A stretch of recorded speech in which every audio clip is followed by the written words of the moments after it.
Demos furniture, the ultimate Onam fest. ആഘോഷിക്കാം ഈ ഓണക്കാലം ഡിമോസിനൊപ്പം. നമുക്കറിയാം, കേരളത്തിലെ ഗവൺമെന്റ് ഭരണത്തിൽ വന്നിട്ട് ഇപ്പം അധിക സമയമായിട്ടില്ല. കേന്ദ്രത്തിൽ നരേന്ദ്രമോദിയുടെ നേതൃത്വത്തിലുള്ള ഗവൺമെന്റ് 2014 മുതൽ ഭരിക്കുകയാണ്. 2014 ലോക്സഭാ തെരഞ്ഞെടുപ്പിൽ BJP മുന്നോട്ട് വെച്ച വളരെ പ്രധാനപ്പെട്ട ക്യാമ്പയിൻ പെട്രോളിന്റെ വില നിയന്ത്രണാധികാരം പെട്രോളിയം വകുപ്പിൽ നിന്നും എടുത്തുമാറ്റി സ്വകാര്യ എണ്ണ കമ്പനിക്ക് 2010 ജൂൺ മാസം 25-ന് കോൺഗ്രസ് നയിക്കുന്ന ഗവൺമെന്റ് തീറെഴുതി കൊടുത്തു. അതിന്റെ ഭാഗമായി പെട്രോളിന്റെ വില അടിക്കടി വർദ്ധിക്കുന്നു. ഇത് തെറ്റാണ്. ഇതായിരുന്നു നരേന്ദ്രമോദിയൊക്കെ ഏറ്റവും അധികം പ്രസംഗിച്ചത്. എന്നാൽ 2014 നരേന്ദ്രമോദിയുടെ നേതൃത്വത്തിലുള്ള ഗവൺമെന്റ് അധികാരത്തിൽ വന്ന ഉടനെ ഡീസലിന്റെ വില നിയന്ത്രണാധികാരവും സർക്കാരിൽ നിന്നും എടുത്തുമാറ്റി സ്വകാര്യ എണ്ണ കമ്പനിക്ക് കൊടുത്തു. ഇപ്പൊ പെട്രോളിന്റെയും ഡീസലിന്റെയും വില വർദ്ധിച്ചതിന്റെ ഭാഗമായി എല്ലാ മേഖലകളിലും അതിന്റെ പ്രയാസം അനുഭവിക്കുന്നു. ഇത്തവണ ഡിവൈഎഫ്ഐയുടെ സംസ്ഥാന സമ്മേളനം നടക്കുമ്പോഴുള്ള ഒരു പ്രത്യേകത, രാജ്യത്ത് വിദ്യാർത്ഥികളും യുവജനങ്ങളും നടത്തിയ ഉജ്ജ്വലമായ ഒരു പ്രക്ഷോഭത്തിന്റെ വിജയം, ആ വിജയം ആഘോഷിച്ച് അധിക ദിവസമായിട്ടില്ല എന്നുള്ളതാണ്. നീറ്റ് പരീക്ഷ 25 ലക്ഷത്തോളം കുട്ടികൾ എഴുതുന്നു. എത്ര വർഷത്തെ കഠിനാധ്വാനമാണ് നീറ്റ് പരീക്ഷയ്ക്ക്. ആ നീറ്റ് പരീക്ഷയുടെ ചോദ്യപേപ്പർ ചോരുന്നു. ധർമ്മേന്ദ്ര പ്രധാൻ എന്ന് പറയുന്ന കേന്ദ്ര വിദ്യാഭ്യാസ മന്ത്രി, അദ്ദേഹം വെറുമൊരു കേന്ദ്രമന്ത്രി മാത്രമല്ല, ഇന്ത്യയുടെ പ്രധാനമന്ത്രിയുടെയും ഇന്ത്യയുടെ ആഭ്യന്തരമന്ത്രിയുടെയും ഏറ്റവും അടുത്ത ആളാണ്. 2004 ഒഡീഷയിൽ നിന്നും പാർലമെന്റിലെത്തിയ വ്യക്തി 2014 മുതൽ നരേന്ദ്രമോദി ഗവൺമെന്റിലെ പ്രധാനപ്പെട്ട വകുപ്പുകൾ കൈകാര്യം ചെയ്യുന്ന മന്ത്രി കൂടിയാണ്. സ്വകാര്യ ചോദ്യപേപ്പറുമായി ബന്ധപ്പെട്ട ചോദ്യപേപ്പർ നിർമ്മിക്കുന്ന അതുമായി ബന്ധപ്പെട്ട കമ്പനികളുമായിട്ടുള്ള ടൈഅപ്പാണ് ചോദ്യപേപ്പർ ചോർച്ചയ്ക്കുള്ള കാരണമെന്നുള്ള വിവരം പുറത്തു വന്നു. എന്നിട്ടും ധർമ്മേന്ദ്ര പ്രധാൻ രാജിവെച്ചില്ല. അതിന്റെ ഭാഗമായി വിദ്യാർത്ഥികളുടെ യുവജനങ്ങളുടെ പ്രക്ഷോഭം, ആ പ്രക്ഷോഭം അവസാനം ഉജ്ജ്വല വിജയമായി മാറി. 45 കൊല്ലത്തിനിടയിൽ രാജ്യം കണ്ട ഏറ്റവും വലിയ തൊഴിലില്ലായ്മ നിരക്കാണ് 6.1%. നിലവിലുള്ള തൊഴിൽ നഷ്ടപ്പെടുന്ന സ്ഥിതിയാണ്. പൊതുമേഖലാ സ്ഥാപനങ്ങൾ തകരുന്നു, വിലക്കയറ്റം രൂക്ഷമാകുന്നു.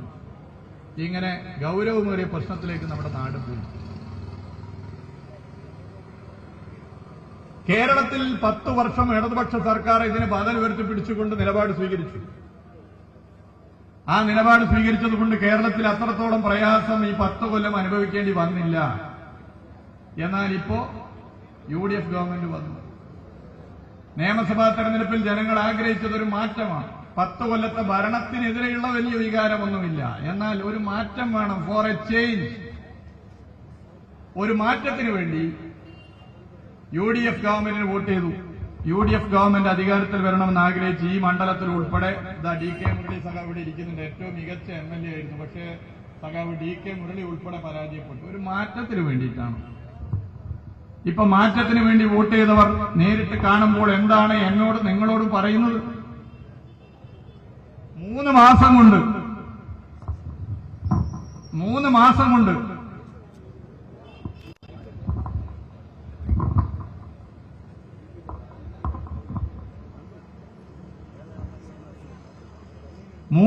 കൊണ്ട്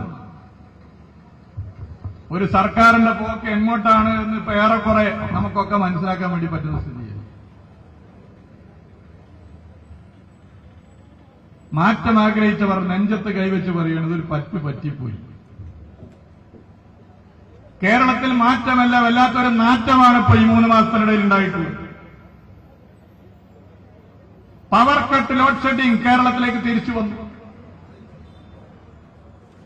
18 വയസ്സുള്ള കന്നി വോട്ടർമാർ പവർ കട്ട് എന്നത് ലോഡ് ഷെഡിംഗ് എന്നൊന്നും ഓർമ്മയില്ല. കാരണം അവർക്ക് 8 വയസ്സിലാണ് അവരത് അനുഭവിച്ചത്.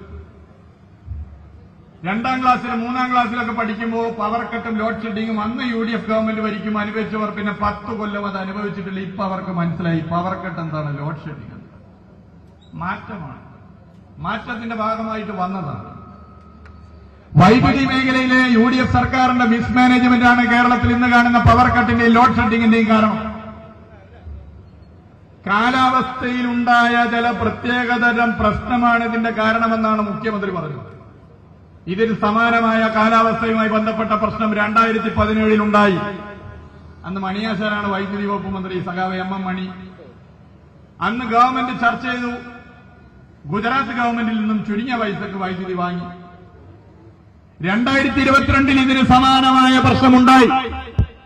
അന്ന് വീണ്ടും അധികാരത്തിൽ വന്ന ഇടതുപക്ഷ ജനാധിപത്യ മുന്നണിയുടെ ഗവൺമെന്റ് അന്ന് ഞങ്ങളുടെ മന്ത്രിസഭ ചർച്ച ചെയ്തു. 10 സ്റ്റേറ്റിലേക്ക് ഉദ്യോഗസ്ഥരെ വിട്ടു ചർച്ച ചെയ്തു ചുരുങ്ങിയ പൈസക്ക് വൈദ്യുതി വാങ്ങി. ഇപ്പൊ എന്തേ വാങ്ങാൻ? ഇപ്പൊ വാങ്ങാഞ്ഞതിനെ കുറിച്ച് വൈദ്യുതി വകുപ്പ് മന്ത്രിയോട് ചോദിച്ചപ്പോ അദ്ദേഹം പറഞ്ഞു 10 രൂപയുടെ മുകളിൽ ഒരു യൂണിറ്റിന് വൈദ്യുതി ലഭിക്കുകയായിരുന്നെങ്കിൽ ഞങ്ങൾ വാങ്ങുമായിരുന്നു. വൈദ്യുതി ലഭിച്ചില്ല. അപ്പോഴാണ് പവർ സെന്റർ ആധികാരികമായി ഓരോ സംസ്ഥാനവും വൈദ്യുതി വെക്കുന്നതിന്റെ ആധികാരികമായ രേഖയടങ്ങിയ പവർ സെന്റർ ജൂലൈ 15-ന് കർണാടക എന്ന് പറയുന്ന സംസ്ഥാനം 9 രൂപ 2 പൈസക്ക് വൈദ്യുതി വിറ്റ കണക്ക് പുറത്തുവിട്ടു. കർണാടക ഭരിക്കുന്നത് കോൺഗ്രസ് ആണ്. കർണാടക സ്റ്റേറ്റും കേരളവും തമ്മിൽ നല്ല ബന്ധമുണ്ട്. കർണാടക സംസ്ഥാനത്തെ കോൺഗ്രസിന് ഈ നിയമസഭാ മണ്ഡലമായിട്ട് നല്ല ബന്ധമുണ്ട്. കാരണം തെരഞ്ഞെടുപ്പിന്റെ ചെലവിന് നല്ല സഹായം ചെയ്തത് കർണാടക കോൺഗ്രസ് ആണ്. അത്ര അടുത്ത ബന്ധമുള്ള കർണാടക ഗവൺമെന്റുമായി ഒരു KPCC പ്രസിഡന്റ് കൂടിയായ വൈദ്യുതി വകുപ്പ് മന്ത്രി എന്തുകൊണ്ട് ചർച്ച ചെയ്തില്ല? എന്തുകൊണ്ട് 9 രൂപ 2 പൈസക്ക് വൈദ്യുതി ലഭിക്കുന്ന ഒരു സാഹചര്യം ഉണ്ടായിട്ടും അത് വാങ്ങാൻ തയ്യാറായില്ല? വൈദ്യുതി മേഖലയിലെ മിസ്മാനേജ്മെന്റാണ് അതിന്റെ കാരണം. ലോകകപ്പ് ഫുട്ബോൾ ഞാനും നിങ്ങളും ഇത്തവണ കാണുമ്പോൾ നമുക്കൊക്കെ ഇഷ്ടപ്പെട്ട ടീമുണ്ട്. ആ ടീമിന്റെ കളി ടെലിവിഷനിൽ കാണുമ്പോൾ നമ്മുടെ നെഞ്ച് പിടക്കുക, ടീം ജയിക്കുകയോ തോക്കുകയോ എന്ന് ഓർത്തിട്ട് മാത്രമല്ല, കറണ്ട് പോവോ ഇല്ലയോ എന്നുള്ള പേടിയുമായിരുന്നു. 2022 ലോകകപ്പിൽ ഇങ്ങനെ ഒരു അവസ്ഥയുണ്ടായോ? 2018 ലോകകപ്പിൽ ഇങ്ങനെ ഒരു അവസ്ഥയുണ്ടായോ? അന്ന് പവർ കട്ട് ലോഡ് ഷെഡിങ്ങുമില്ല. ഇടതുപക്ഷ സർക്കാരിന്റെ ഭരണസമയമാണ്. 2 പേരുടെ ജീവൻ പവർ കട്ടും ലോഡ് ഷെഡിങ്ങും കാരണം ഈ കേരളത്തിൽ നഷ്ടപ്പെട്ടു. ഒന്ന് പാലക്കാട്ട് കൃഷ്ണൻ എന്ന് പറയുന്ന വ്യക്തി ആശുപത്രിയിൽ നിന്നും ഡിസ്ചാർജ് ചെയ്ത് ഡോക്ടർ പറഞ്ഞതുപോലെ ഓക്സിജൻ കോൺസെൻട്രേറ്ററിൽ ജീവിച്ചു വരികയാണ്. ഓക്സിജൻ കോൺസെൻട്രേറ്റർ വർക്ക് ചെയ്യണമെങ്കിൽ പവർ വേണം. തുടർച്ചയായി കറണ്ടില്ലാത്തതിന്റെ ഭാഗമായി പവർ ഫെയിലിയർ വന്നു. അദ്ദേഹം മരണപ്പെട്ടു. UDF ഗവൺമെന്റിന്റെ വൈദ്യുതി മേഖലയിലെ മിസ്മാനേജ്മെന്റിന്റെ രക്തസാക്ഷിയാണ് കൃഷ്ണൻ.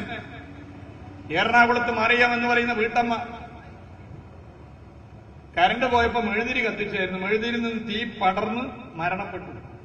മറിയം UDF സർക്കാരിന്റെ വൈദ്യുതി മേഖലയിലെ മിസ്മാനേജ്മെന്റിന്റെ രക്തസാക്ഷിയാണ്. കൃഷ്ണനും മറിയമും ഇടതുപക്ഷമായിരുന്നു കേരളത്തിൽ ഭരിക്കുമെങ്കിൽ ഇന്ന് ജീവിക്കുമായിരുന്നു. ഇതാണ് മാറ്റം.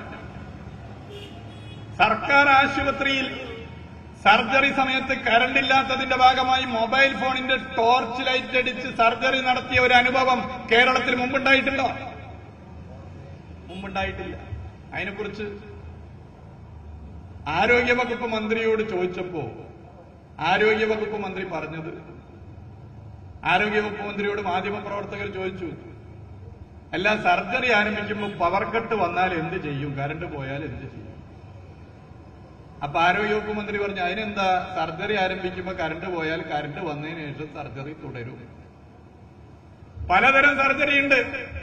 പ്രസവം ഉൾപ്പെടെ സർജറി ആരംഭിച്ച് കറണ്ട് പോയാൽ കറണ്ട് വരാൻ കാത്തുനിന്ന് കറണ്ട് വന്നതിന് ശേഷം സർജറി ആരംഭിച്ചാൽ എത്ര പേര് ബാക്കിയുണ്ടാവും ഭൂമിയിൽ? ഇതല്ലേ ആരോഗ്യവകുപ്പ് മന്ത്രി? എന്താ കേരളത്തിലെ സർക്കാർ ആശുപത്രികളുടെ സ്ഥിതി? നേരത്തെ കേരളത്തിലെ സർക്കാർ ആശുപത്രികളിൽ ഡോക്ടർമാരുണ്ട്, സജ്ജീകരണങ്ങളുണ്ട്.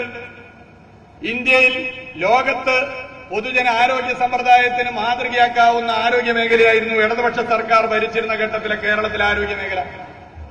ബഡ്ജറ്റിൽ പ്രത്യേകമായ വിഹിതം പൊതുജന ആരോഗ്യ മേഖലയെ ശക്തിപ്പെടുത്താൻ സർക്കാർ ആശുപത്രികൾക്ക് നീക്കിവച്ചിരുന്നു. അതിന്റെ ഭാഗമായി ഡോക്ടർമാരുണ്ട്, മരുന്നുണ്ട്, ഫീസില്ലാതെ ചികിത്സയുണ്ട്. സാധാരണ മനുഷ്യന്മാർ ആശ്രയിക്കുന്നതാണ് സർക്കാർ ആശുപത്രി. ഇപ്പോ ഏതാനും ദിവസം മുമ്പ് കോഴിക്കോട് മെഡിക്കൽ കോളേജിൽ DYFI ഉജ്ജ്വലമായ ഒരു പ്രക്ഷോഭം നടത്തിയത് 14 പരിശോധനാ ഇനത്തിന് ഫീസ് കൂട്ടി. ഫീസ് തീരുമാനിച്ചു. നേരത്തെ സൗജന്യമായിരുന്നു. തിരുവനന്തപുരം മെഡിക്കൽ കോളേജിലും പ്രശ്നമുണ്ട്, എല്ലായിടത്തും പ്രശ്നമുണ്ട്.